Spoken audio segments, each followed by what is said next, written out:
টিনার বিয়েটা একদম অন্যরকম ভাবে হচ্ছে। সকালবেলায় চলে গেলাম টিনার বাড়িতে, আর গিয়ে দেখতে পেলাম আমাদের সেই ছোটবেলায় লাগানো এক স্টিকার।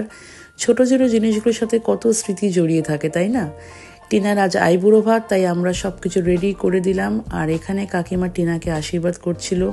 আশীর্বাদের সময় কাকিমা খুবই ইমোশনাল হয়ে পড়েছিল।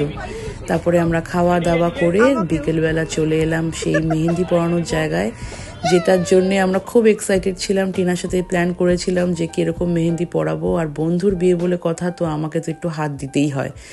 জামাইবাবু চলে এসেছিল, এখানে একটু নাচানাচি হচ্ছিল। অ্যাকচুয়ালি টিনা একটু ব্রেক নিচ্ছিল, আর হঠাৎ দেখে চলে যায় কারেন্ট। তাও মেহেন্দি পরাতে তো হবেই, থামানো যাবে না, কারণ অনেক জনের মেহেন্দি পরানো বাকি। নিচে এখানে হচ্ছিল পুজো, অ্যাকচুয়ালি রিচুয়ালসগুলো হচ্ছিল, শ্রী এসেছিল, তাই আমি নিচে একটুখানি আবার গেলাম জামাইবাবুর সাথে গল্প ঠাট্টা করতে, কারণ জামাইবাবু আবার চলে যাবে খেয়ে দিয়ে। আর তারপরে চলে এলাম ভেন্যুতে, যেখানে কিনা কালকে সবাই মিলে বসবে। আর এটা দেখে আমি খুব খুব খুব ইমোশনাল হয়ে গেছিলাম।